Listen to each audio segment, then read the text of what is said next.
A strong woman looks a challenge dead in the eye and gives it a wink. That is a quote by Gina Carey.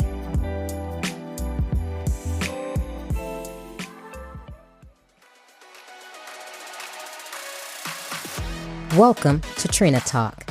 This is the podcast where guests share their stories of pursuing their passions, living a fulfilled life, and empowering others. Each week, I talk with inspiring leaders, business owners, and people with amazing stories from around the world in unscripted conversations as they share their successes and failures.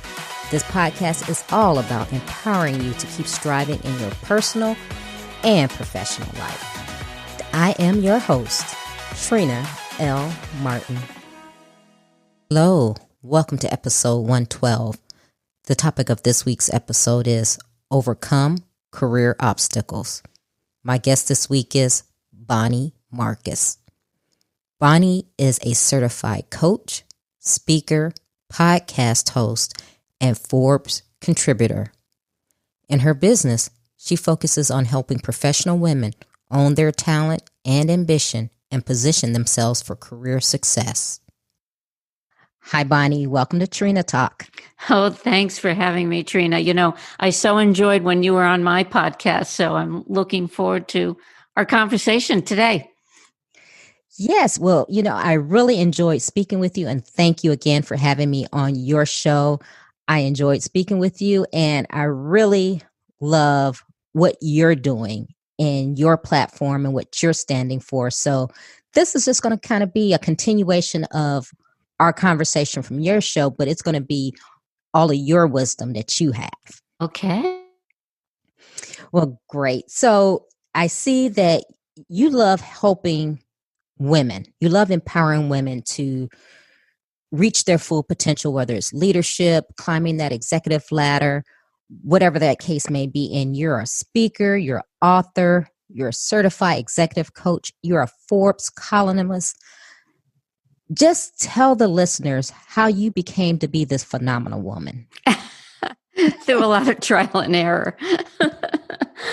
Oh, wow. I originally went to graduate school in education.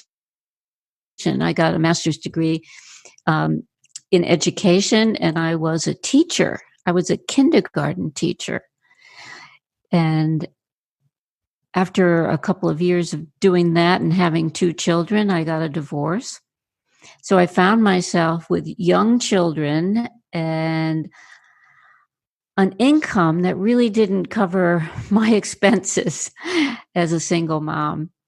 So I answered an ad in the local paper for a medical secretary because I thought, wow, I've got these young kids. I wanted just a 9-to-5 job where I didn't have to worry about, lesson plans and homework and that kind of thing. And I went for the interview. It was with a large physician group, about 10 docs. And they told me that they thought I was too qualified for the job. And they were worried that they were going to train me and then I would leave after a couple of months because I'd be bored or whatever. And I remember saying to them, please give me a chance. I really need a job. But they decided that I was too qualified and they passed. But they called me a couple of weeks later and they said that they were doing a joint venture with a management company, a healthcare management company. And there were 30 doctors. This management company, they wanted to open a cardiac rehab center and they were looking for an administrator. And was I interested in interviewing for that? Well, I said to myself, I'm not really qualified for this job, but sure, what the heck? I went in, I had no business experience. I was barely balancing my checkbook at that point. And I convinced them somehow that I was the right person. And they hired me and they trained me. They trained me how to run that business. And within a year and a half, I was running 11 centers for that management company up in down the East Coast. That was my beginning into business. And, I often tell people, well, I didn't have an MBA, I had no formal business background, but I really learned on the job. And if you are bright and ambitious and you can do that and you're open to learning, that you just need to jump in and do your best and prove yourself. After that job, I had a series of other corporate positions in both sales and management, and I managed to make my way up to the C-suite and run a national company. And I left that position, did some consulting, had a couple of more corporate, gigs after that, but I started my own business in 2007. And Trina, what I wanted to do was to become a coach and to specifically help professional women.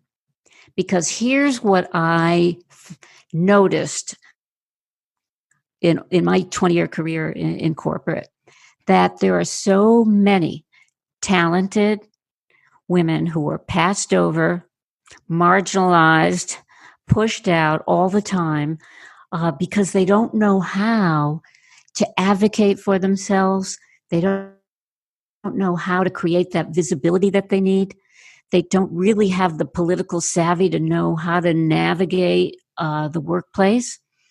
And so that has been my mission since 2007 when I started my own business, is to really help empower professional women who are interested in advancing their careers and learning how to position themselves for success. Wow. And that's really what's needed today. And honestly, I wish I knew you when I was coming up through the corporate ranks, because I didn't know. And like you, I learned a lot of things, trial and error looking back, but it would have been nice to have that advocate, that I could go to. So with you, and it's funny, I was listening to your story. You said, okay, you applied for one job, you were too qualified. The other job, you didn't think you were qualified for, but they gave it to you. I wasn't. I had no qualification. I came with two sets of qualifications. One was, well, I guess, that I was willing to learn, et cetera. But I had been teaching aerobics at the time. So stay with me here. I somehow convinced them that cardiac fitness was something that I was really committed to. I mean, it wasn't a lie. I was. But I somehow got them from aerobic or teaching aerobics to running a cardiac rehab center.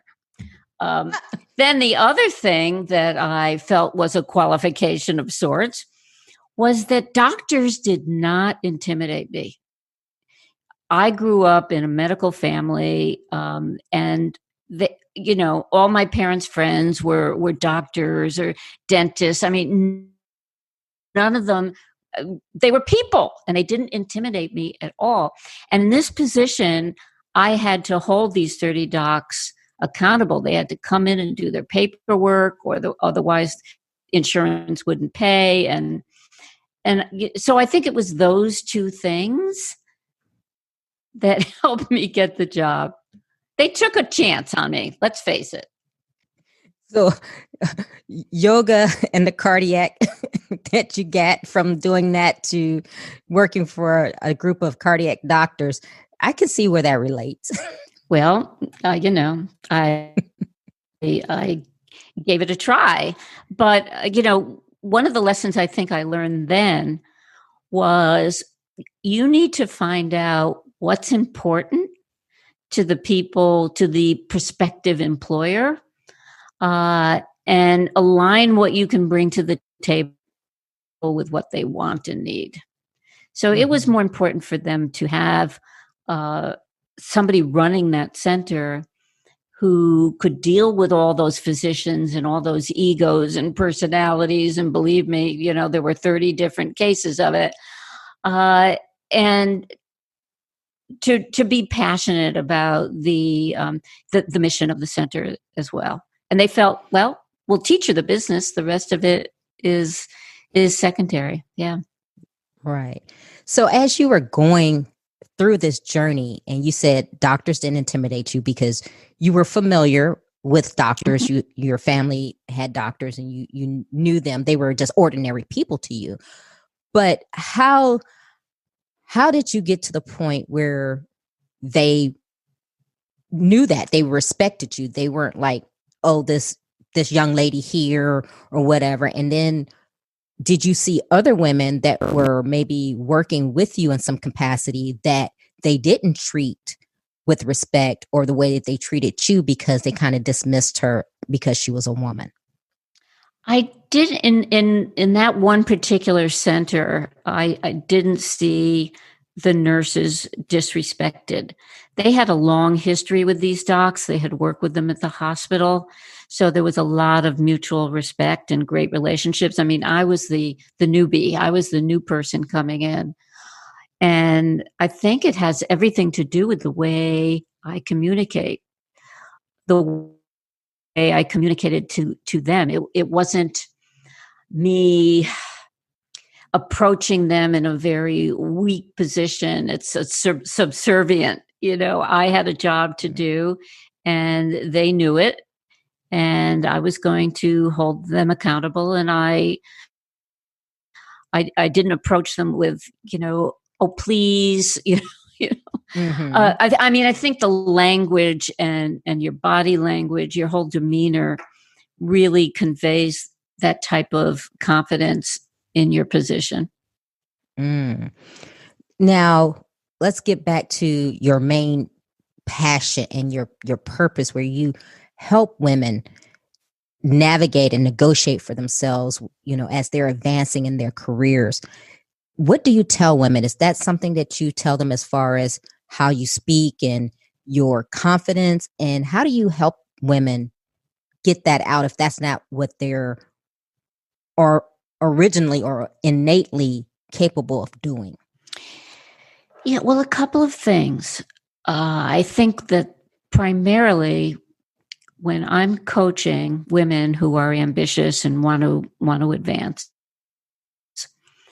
I tell them from the get-go, look, I can help you to advocate for yourself, to build a very supportive, intentional, purposeful network for yourself.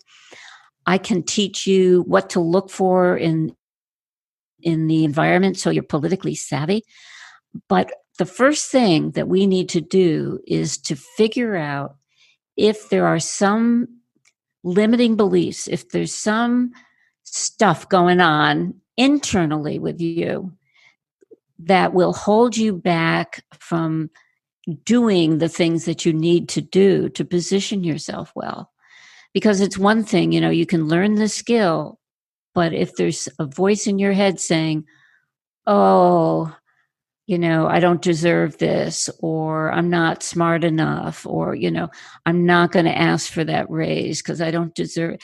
If that voice is so loud that you're giving that voice a lot of energy, then you're not going to do those kinds of things. So that's the first hurdle. And it's different with every client I've had. And I've been doing this, for 13 years. Everybody has a different, a different story that they tell themselves. And it's that story that really needs to be examined. You need to build self-awareness. So that's where I begin with many of my clients. And then I really do have like 5 particular tools that I talk about in my book, The Politics of Promotion, that I feel are really critical for women who are interested in navigating the workplace and doing it in a very authentic and confident way. And, that's in my book, The Politics of Promotion. Those tools, I should say.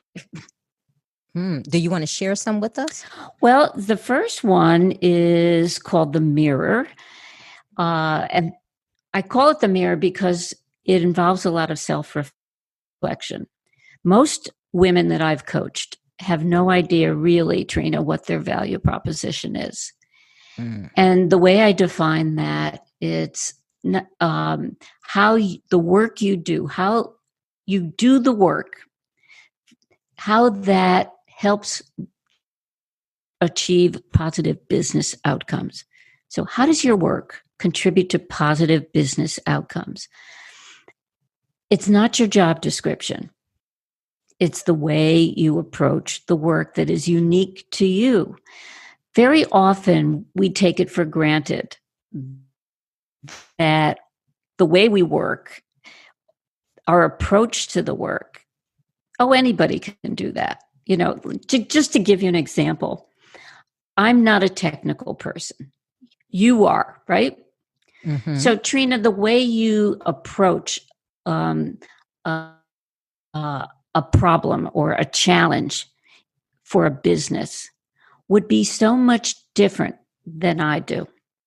Mm-hmm. Because you think differently. Right.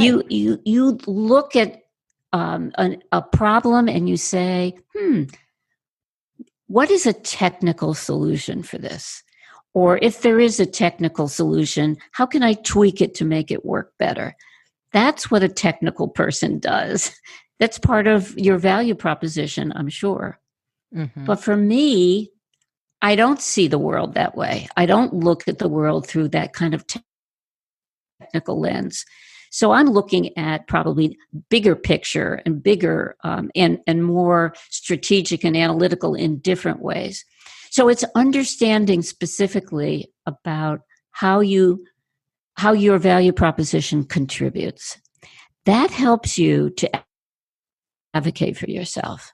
Because once you understand that, you can position yourself within the organization as somebody who can help that company reach its objectives, help your boss, help your department reach whatever objectives they need to, or their desire.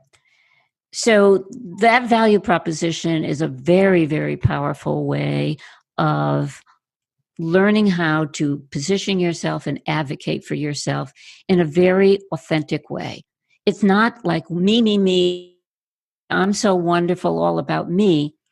It's, okay, I understand your problem, and here's what I bring to the table, and here's how I might help you achieve better results.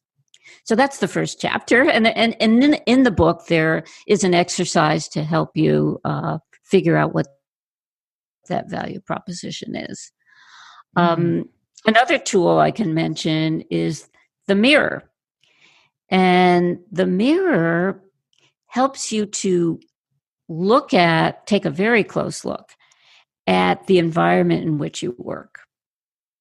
So very often we assume that certain things happen in that environment. We assume to our detriment that it's a meritocracy.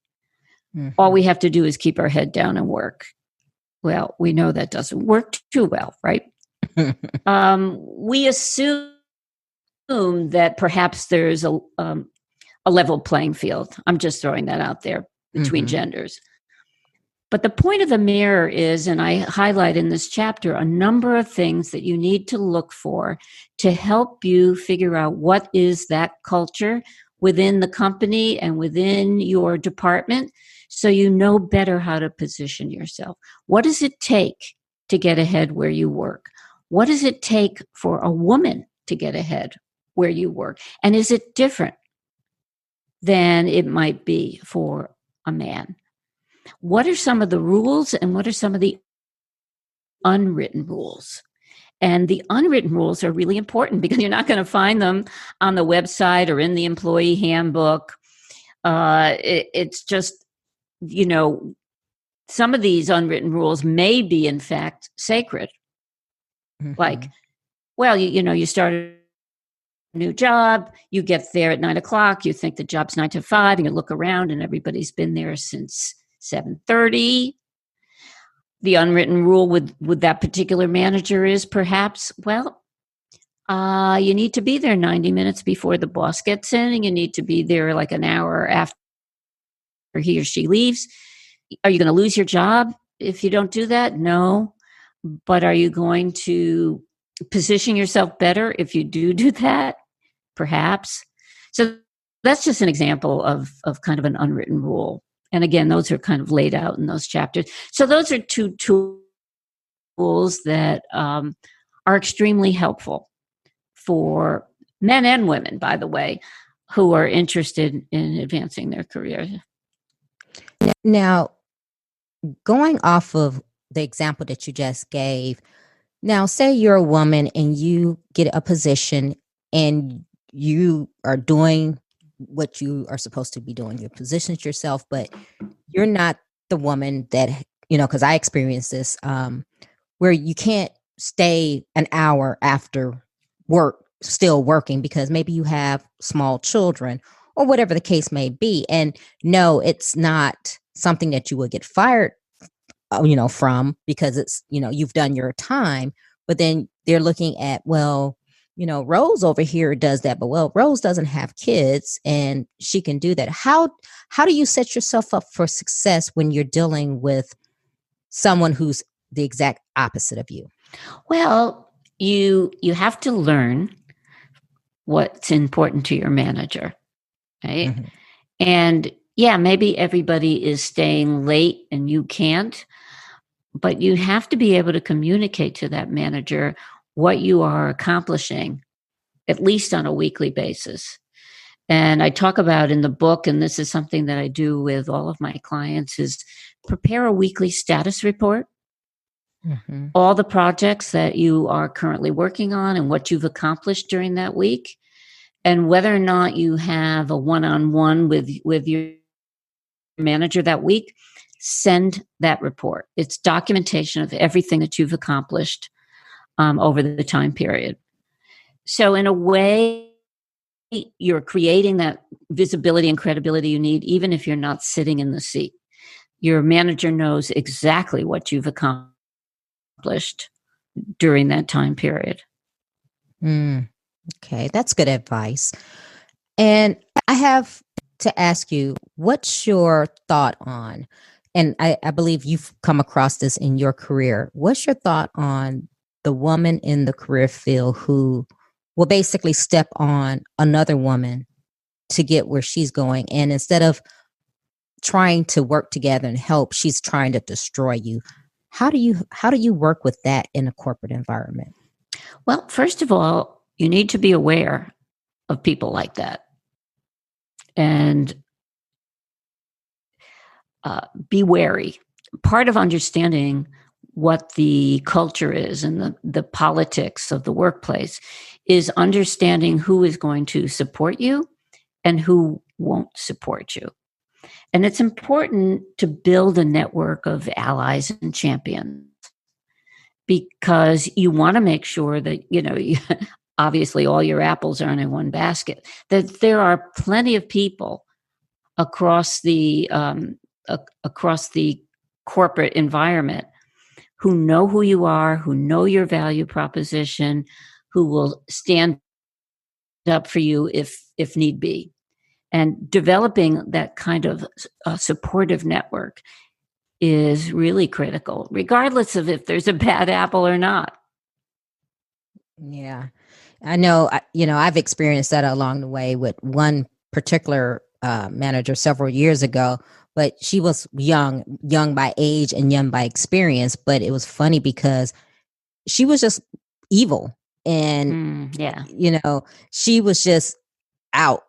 Personally, she was attacking me. But it's funny because when she left the company, everyone was coming to me going, "Oh my God, how did you make it under her? She was evil." And sort of like you said, I learned who she was. So I started playing the game to basically appease her.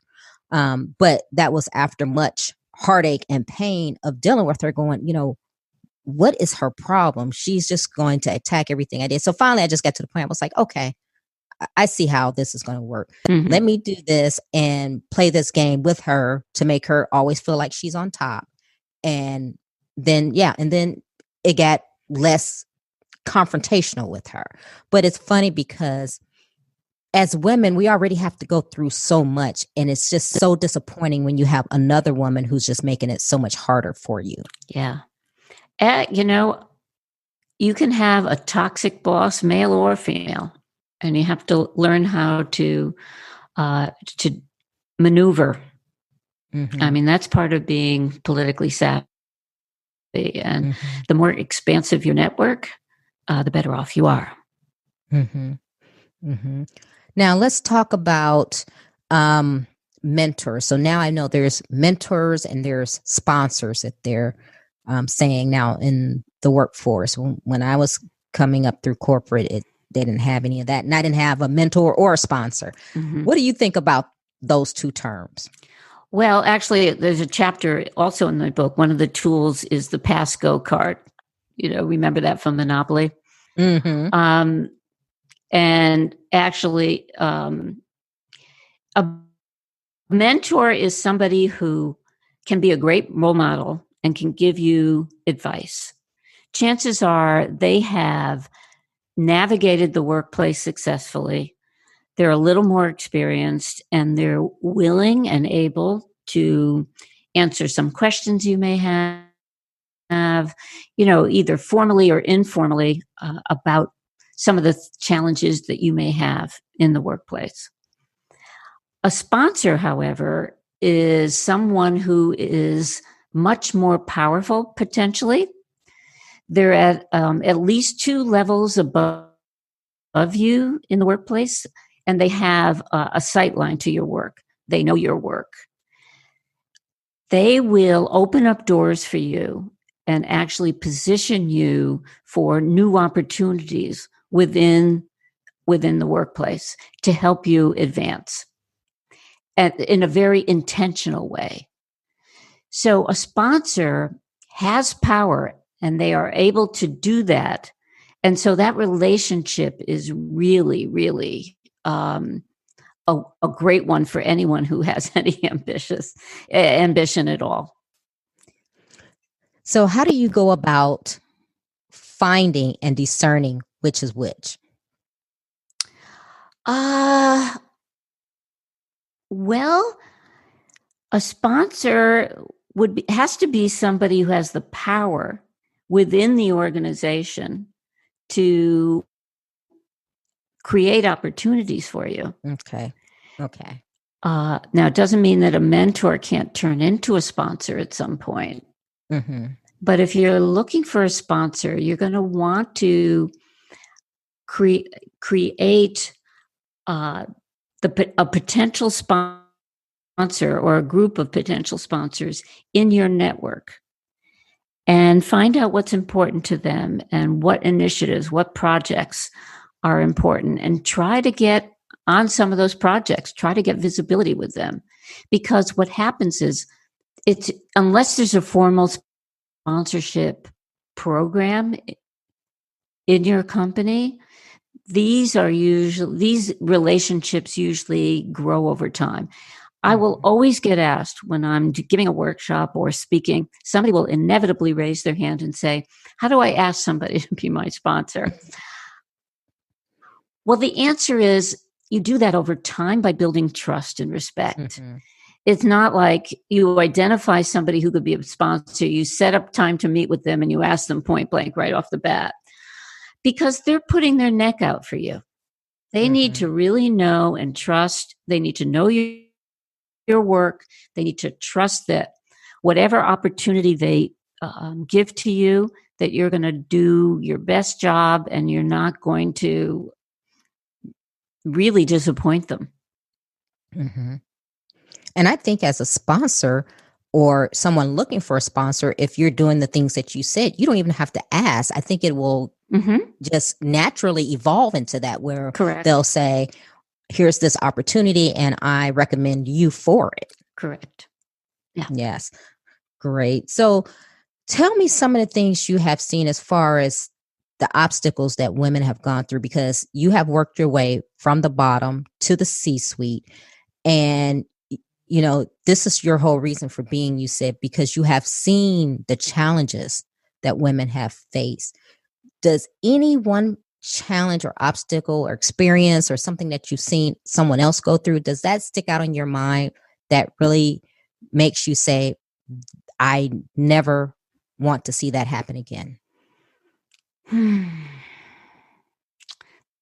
Just one, huh? That's tough. Well, share the good ones.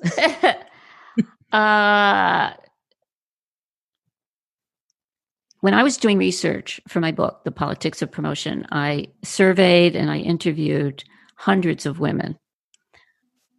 How do you feel about office politics? How do you feel about people who are the political animals, who seem to maneuver their way around the workplace well? What I found was overwhelmingly, women felt that office politics was evil, bad karma. I don't want to get involved. It's manipulative. It's a waste of time. You wouldn't believe the answers I got. And out of all those interviews, there were only a couple of women who said, it can be done right. It doesn't have to be negative, and it can be done with integrity. So being politically savvy is really, really important. I see many, many women who have their head down. They work so incredibly hard, and they think that that's going to help them get ahead. And it's only one part of the equation, Trina, because you need to let other people know what you're doing and how that benefits the organization. You can't build your career in a vacuum, and you can't do it naively thinking that your work alone will do it. So I guess if I had to choose one, I would say our hesitancy to pay attention to what's going on in our work, in the workplace, and what would be involved in positioning ourselves well. What are the dynamics? What are the relationships I need? Because that's how you get blindsided. And it happened to me. It happened to me. I had been with this company for 8 years. I worked my way up to an AVP position. And when the company reorganized and there was a VP slot open for the very first time, I threw my hat in the ring. I was top performer in my region, and I had 18 direct reports who lobbied for me, but I had no relationship with my brand new boss, who was a buddy of the CEO. He came in with the reorganization, and I had no idea the way the decision would be made.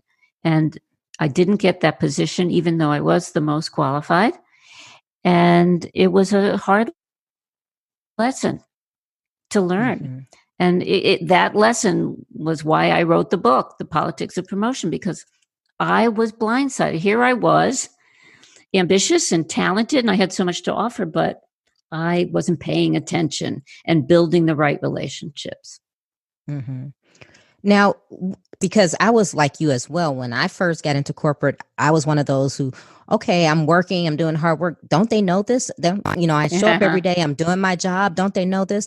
But like you said, you have to advocate for yourself. You have to make it known. But women, somehow we miss that chapter in life. We're not taught that.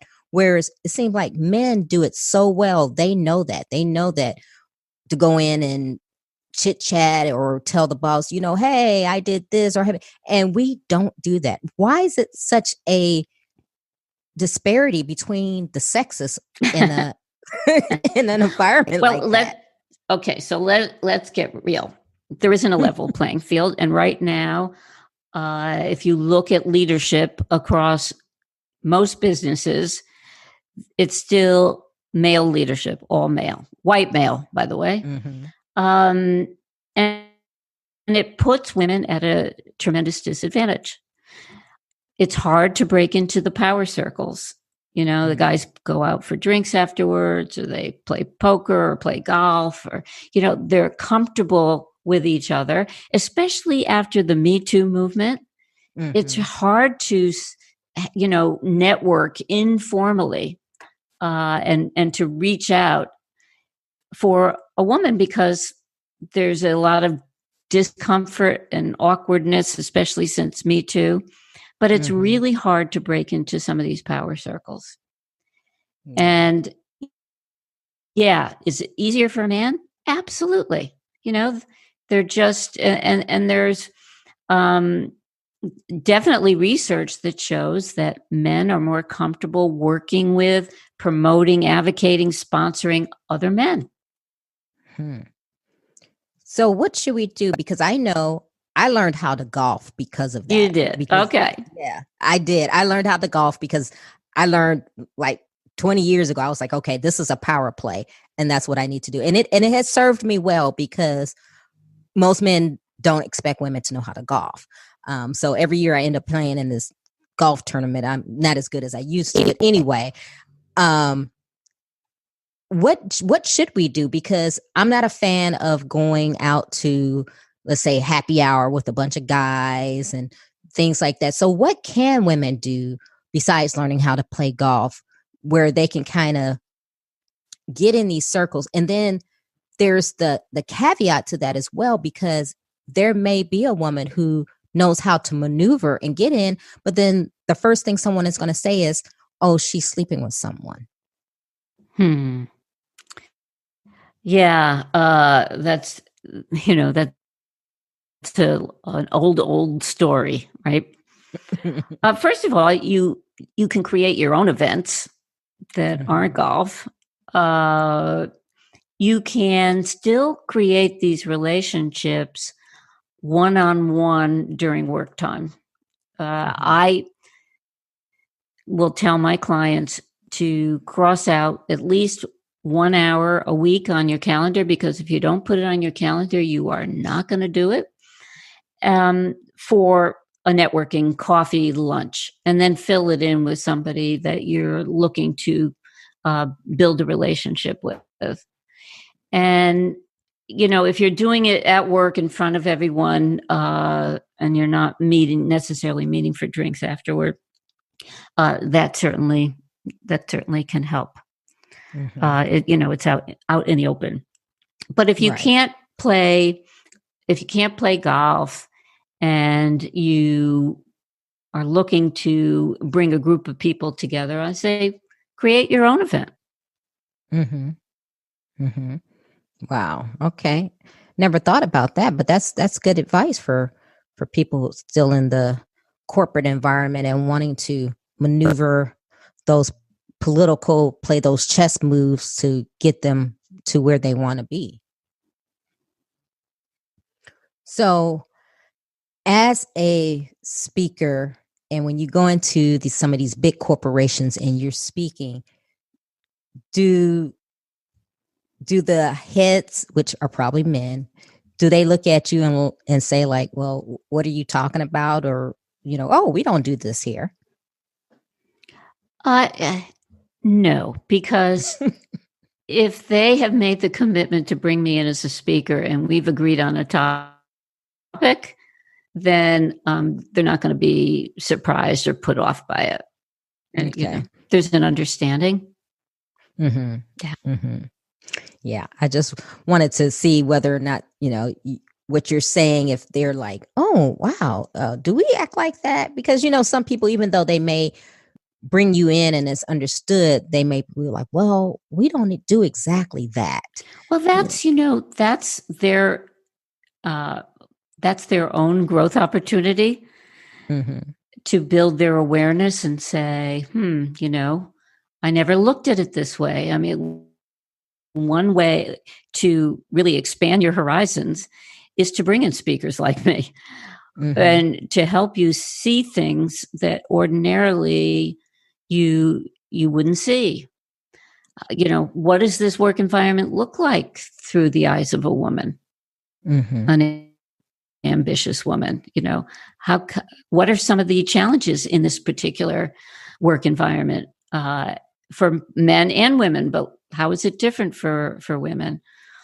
One of the things that I think is really important is that companies do some kind of an assessment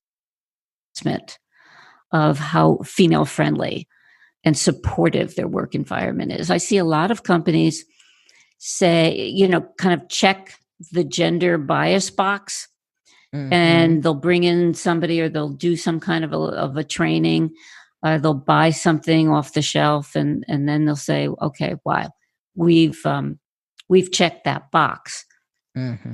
But without asking the women themselves who work there what their unique challenges are. And it doesn't necessarily mean that your training program is going to meet those needs unless you really ask the women what kind of challenges they're facing. Right. That's so critical. And that's the piece that they miss because, like you said, they're assuming that, we'll just do a training. And it's funny because the military is notorious for this, right?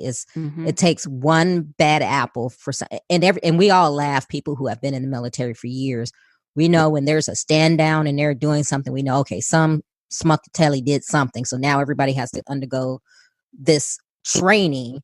And it's not one size fit all because, unfortunately, if you have, a woman who is raped, just doing a general, we're doing a no tolerance rape session is really not solving the problem. But, the military does that, corporate does that as well. So you really have to get specific and ask your people what's going on. Just like I'm always amazed at companies that always say, oh, well, when you quit, we're going to do an exit interview. I have never had an exit interview in none of the corporations that I've left. Never have either, by the way.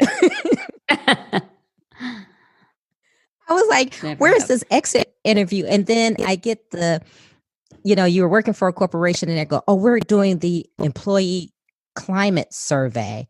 But yet they make the survey where you can only answer A, B, or C. You really can't expound on anything. And I'm going, how is this a climate survey when someone made up these choices and I have to fit in this box? So it's always amazing to me. There's a lot of room for improvement. Always amazing to me. So we talked a little bit about your first book, The Politics of Promotion. And you have a second book that's soon to be released next year, and it's called Not Done Yet: How Women Over 50 Regain Their Confidence and Claim Their Workplace Power. Tell us a little bit about that. Oh, I'm so excited about this book, Trina, and calling attention to the fact that women, specifically women over 50, in the workplace are being sidelined and marginalized and pushed out due to ageism and what I call gendered ageism. Women face ageism a lot earlier than men, research shows, because of our society's emphasis on youth and beauty. When women start to show signs of aging, they are viewed as being less competent.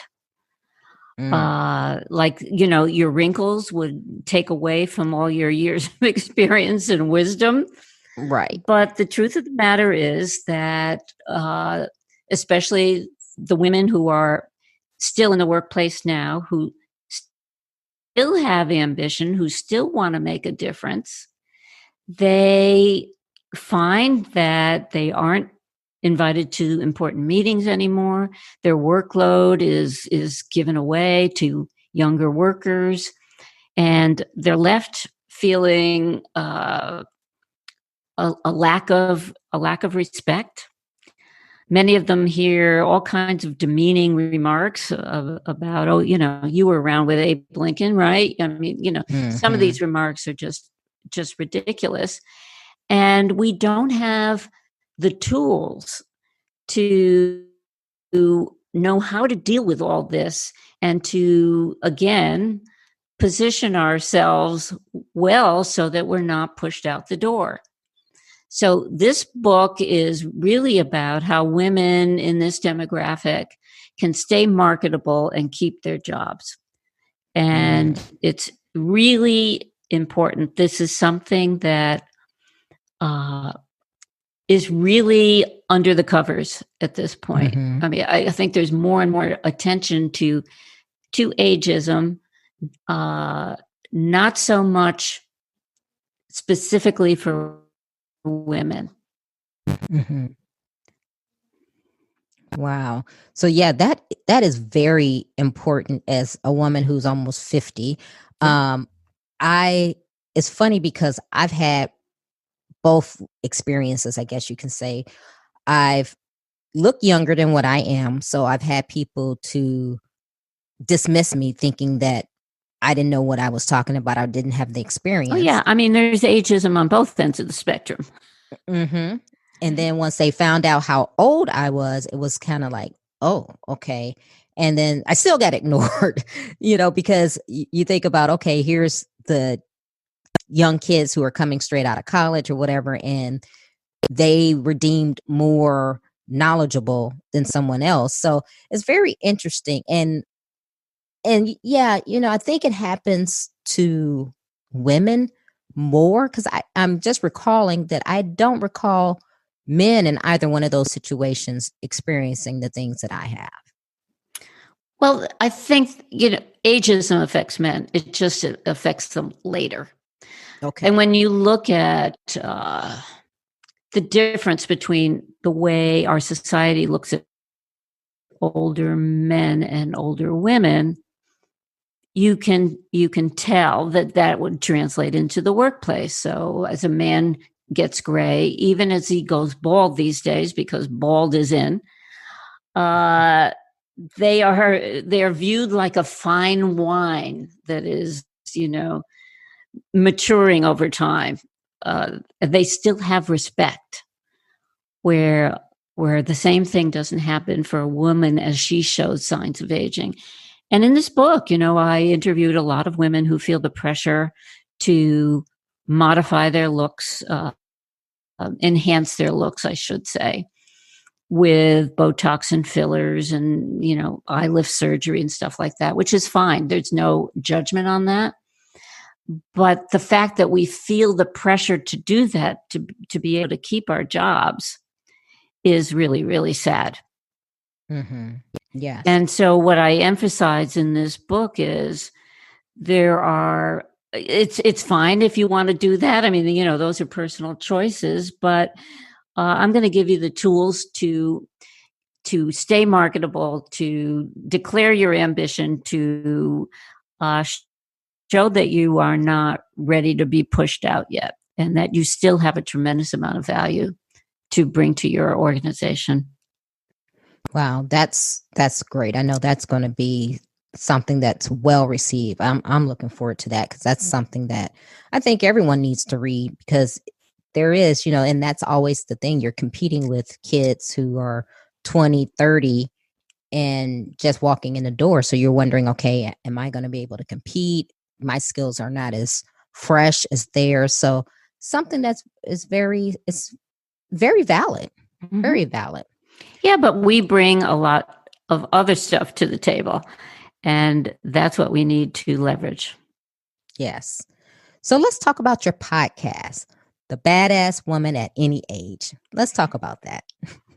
It's so fun. I certainly enjoyed having you as a guest, Trina. But each week, the show highlights the personal stories and journeys of amazing women who are making a difference, who are challenging the status quo, and really showing that you have the power to, when you own your power, what a difference you can make. I mean, we look at successful women and we see what they're doing now, but we don't know what it took for them to reach the status where they are now. Mm-hmm. What's been their personal journey? What was perhaps their childhood like? What were some of their obstacles when they started their careers, and how did they overcome them?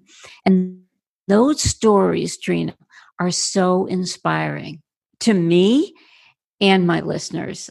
I listen to some of these stories and engage with my guests every week, and I am just blown away at the courage of and the power of some of these women. And I do have to say that before some of these women were on the show, they never even thought of themselves as powerful. They never thought of themselves as being a badass. So it's enlightening on both ends. Yes, I loved it. I love being on the show. I love when I saw the title of your show, I was like, oh yes. But it's what I always like to say, people see your glory, but they don't know your story. So Exactly. they see you after you've gone through all the rocks and the falling down and everything else, but they don't know what's behind it. And then the people who do sometimes have the nerve to judge or condemn you. So it's great to see how people evolve and how they rise up, like the phoenix rising. So I love that. It's so inspiring. It is, because anybody can do it. I mean, my guests on my show aren't big celebrities. They're women who've been very successful in their careers for the most part and have overcome a lot to be successful. Yes, and it's very refreshing, especially in this day and age where you have social media and everyone puts on the good face all the time, right? Mm-hmm. So it's so refreshing to know what's real, to know that, okay, someone failed or someone had a hard time, but they overcame, because that's inspirational. That's what makes people want to keep going, because they look and say, okay, well, if this person went through what they went through and came out on the other side, I can too. Yeah. Yeah, great. So we're going to get into our questions. Are you ready? Yes, I think. Hit me with the questions. All right. Who or what motivates you? It's the who is myself. Mm-hmm. I've always been very motivated to be my best, to do my best, and to set the bar, I would say, pretty high. I'm an overachiever. So I would say I don't need the external. I drive myself. Okay. What demotivates you?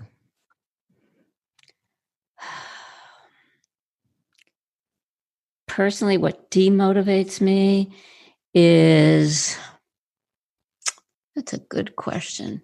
There isn't much. I can be demotivated for a few minutes, and then I always find a light at the end of the tunnel and a way around.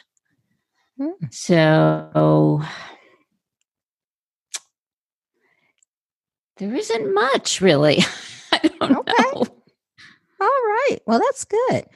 When was a time that something was said or done to hurt you, but it worked out for your good? Well, I could go back professionally to when I lost out on that promotion. And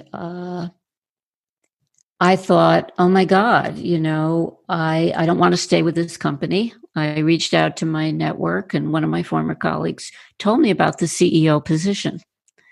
And so though my former company had offered me a lateral, I ended up leaving and interviewing for the CEO position. And so I got a huge promotion. So it was a really bad experience where, I was told that I wasn't right for that job. And then I got a better one. What is your fear?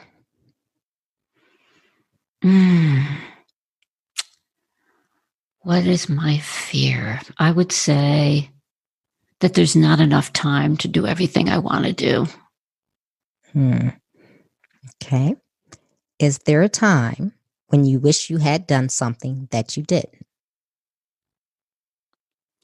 That I wish I had done something or hadn't? That you had done something that you didn't. Oh, that I didn't. Mm-hmm. Yeah. Of course, now I can't stop thinking about that one situation in my career. Yeah. Although it turned out better, I wish that I had been more savvy at that time. In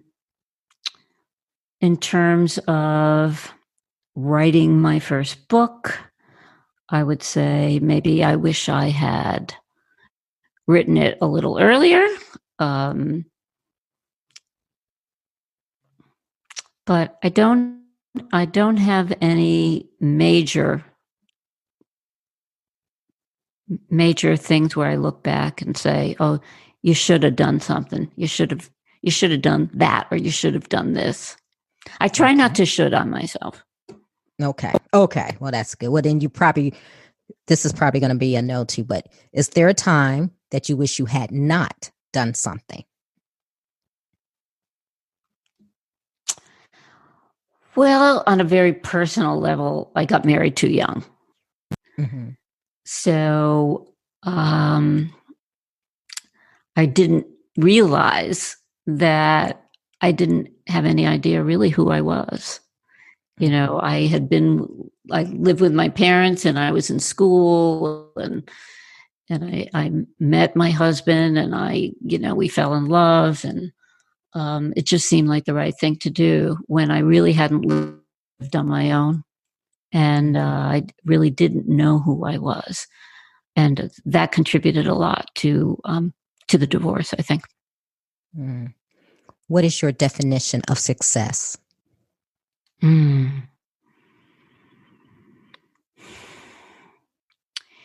It's feeling really good about yourself and where you are in life right now. How do you recharge? There are a number of ways. I meditate every day.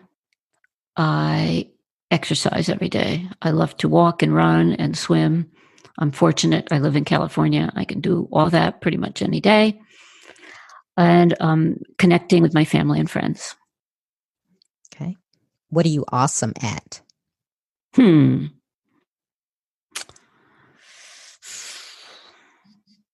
I'm awesome at dancing. I started dancing for a while. I even taught dancing. But since I moved to Santa Barbara, I have met some amazing women and we formed our own dance group and we choreograph and we meet social distancing with masks on, I might add. And we dance for an hour each week and I love it. What legacy do you want to leave?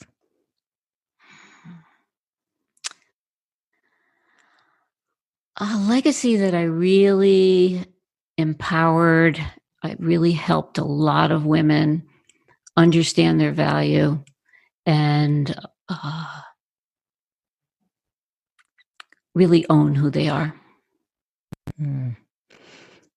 Okay, Bonnie, give the listeners one motivational takeaway.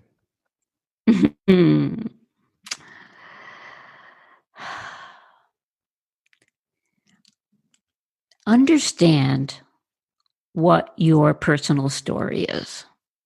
Write down what that personal story is and take a good hard look at the story that you're telling yourself about yourself.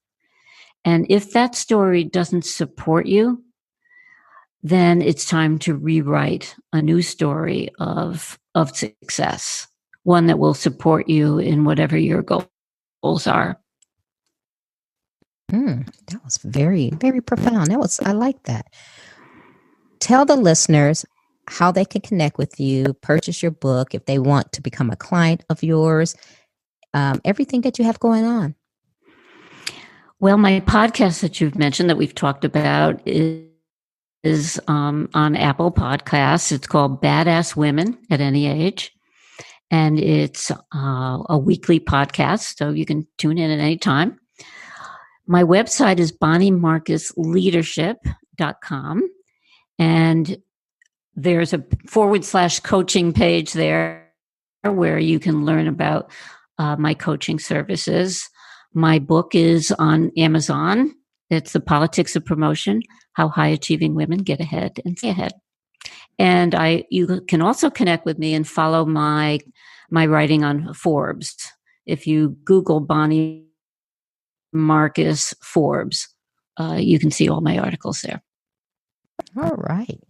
Well, Bonnie, I thank you for being on Trina Talk and sharing your wisdom and just helping the women out there who are trying to navigate the political environment of work and just everything else, and just coming on the show and just being a great guest. And I again, thank you for having me as a guest on your show.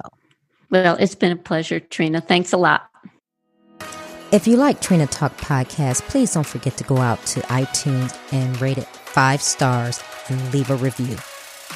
Also, who else in your life do you know that needs some motivation and inspiration in their life?